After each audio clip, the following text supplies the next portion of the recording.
You know that feeling when the holiday hits and suddenly your entire routine goes out the window? The kids are home from school, the house is loud all day, meals are all over the place, and you start to feel like you can't keep up with anything. Yeah, I've been there too, and I've learned that things don't have to be that way.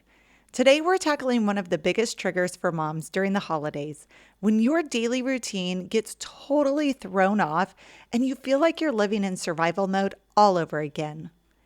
Welcome to Conquer Mom Stress, the podcast that helps you stress less and enjoy motherhood more. If you've ever crawled into bed at night, completely exhausted, but still feel like there's so much left to do, you are in the right place. I'm your host, Jill Gockel, and I believe that motherhood is meant to feel joyful, not exhausting. Together, we'll uncover what's really fueling your stress and give you the practical tools to conquer it so you can finally feel like the confident mom you were made to be. Also, if you have a specific question or issue you're stressing about, head over to jillgockel.com/ask to submit your question. And who knows, you might just be featured in an upcoming episode so you can get practical, real-world solutions to the exact challenges you're facing. One Christmas break, I remember waking up and realizing I had no idea what day it was. My breakfast was cold before I even got to eat it. The kids were watching cartoons in their pajamas at 10 a.m., and my living room looked like an explosion had gone off. And honestly, I wasn't mad about the mess. It was the lack of rhythm that was getting to me. My days had lost all structure, and I felt like I was constantly reacting instead of leading. That's when I realized I wasn't overwhelmed because of the holidays. I was overwhelmed because my routine had disappeared, and without it, I felt completely unanchored. If you've ever felt that way, like your energy and patience start slipping the moment the school schedule stops, this episode is for you. Here's what's really happening. When your normal routine disappears, your brain loses its sense of predictability. And that loss of predictability means that you suddenly have to make a ton of decisions all throughout the day. This leads to what psychologists call decision fatigue. Every day, you make hundreds of small decisions automatically because of your habits, like when you wake up, what time you eat, when you clean up, and even when you take a breath for yourself. But when the holidays hit, that routine vanishes. Your brain has to redecide everything, and that's exhausting. And when you're tired and overstimulated, your patience with your kids drops. Your mood dips, your body tenses up, and your cortisol, the stress hormone, starts climbing. So no, you're not just bad at handling the holidays. You're human. But here's the good news. You don't have to choose between keeping your sanity and enjoying the season. You can keep your daily rhythm and embrace the holiday fun. It just looks a little different. There's a quote I love that says, "Structure doesn't limit freedom, it creates it." And that's exactly what we're talking about today.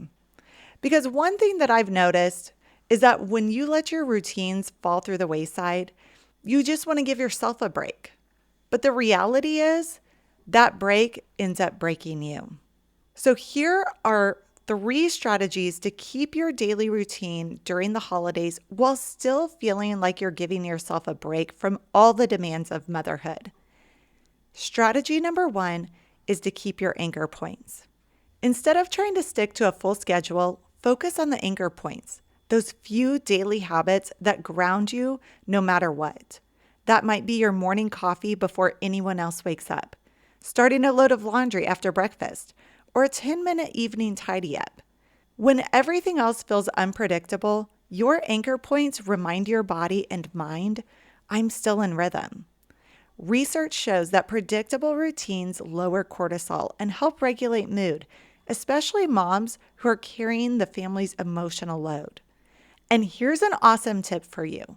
When you pair your anchors with a reward, you also increase your likelihood of sticking with it. So for example, your coffee can be a reward for you getting dressed for the day and your makeup on. That means you don't get to drink that cup of coffee until you're fully dressed from head to toe, ready to walk out the door, even if you're not going anywhere. Another reward is lighting a scented candle for cleaning the kitchen after breakfast. And letting your kids watch a movie is their reward for getting the living room picked up. Remember that with kids, more is caught than taught. So by you leading by example, giving yourself rewards for sticking with those tiny daily habits, those daily anchors, your kids are going to see that and start modeling after it. Strategy number 2 is to plan a loose structure for the day. Kids thrive on rhythm too. During holiday breaks, you don't need a strict schedule, but you do need flow so that your kids know what to expect. Try creating a simple daily rhythm chart. Morning equals breakfast and free play. Afternoon equals lunch and one planned activity, like baking, visiting family, doing crafts. And evening is supper plus screen time or relaxed family time. Having a loose structure keeps everyone's expectations clear and prevents the chaos that leads to meltdowns for them and you. But it also helps curb the continual pestering of, can I watch TV? Can I get on the iPad? Because you have a predictable routine in place that TV is after supper. I've used this so many times with my 3-year-old. Every morning she wakes up and she says, I want to watch a movie. And every day I tell her, we never have TV on in the morning. Why are you asking this? TV is for after lunch, which for her means after nap time. And by sticking with this daily rhythm, she no longer argues about it or throws a fit. She just continues to ask each day, just in case mom's feeling weak, but then doesn't balk at it because she knows that's the structure for the day. And strategy number 3 is to protect quiet time for you and the kids. Even though it's Christmas break time, everyone still needs space to recharge. Create a quiet hour in your day. No screen times, no noise, just calm activities like reading, coloring, or listening to music. And while your kids may complain at first, you'll soon find out that they love this. Quiet time lowers overstimulation and gives you and your kids' nervous systems a chance to reset so you can show up as the patient, calm mom you want to be. When I first started using this strategy, my kids were so lost. But it was really neat because over time, they began to love this time. It used up their creative juices. It got them focusing on each other and playing together kindly. Even my 14-year-old, who loves being on screens, he now will use that time to go out and explore the outdoors. He'll build with Legos. He'll interact with his younger siblings. And that's the kind of activity that makes you feel like a good mom. Rick Warren said, peace with God, peace with others, and peace in your own heart. Mama, peace begins in your heart first, through rhythms, grace, and quiet time. When you're a mom, you're trying to be everything for everyone. You're trying to do everything for everyone. And at times where your daily rhythm gets messed up, for times like an extended break from school, you can find yourself floundering. But when you use these 3 strategies, it is simple ways that help you ground yourself again. It guarantees that you're getting the most important things done each day to help you in the day feeling accomplished, yet still rejuvenated. Our Christmas break used to be a chaotic mess that caused so much stress and mom guilt because I felt like I wasn't getting anything done. It was just a wasted day. But eventually, I learned how to set up a simple rhythm to our day. I woke up early for my morning tea and reading so that I felt ready to interact with others.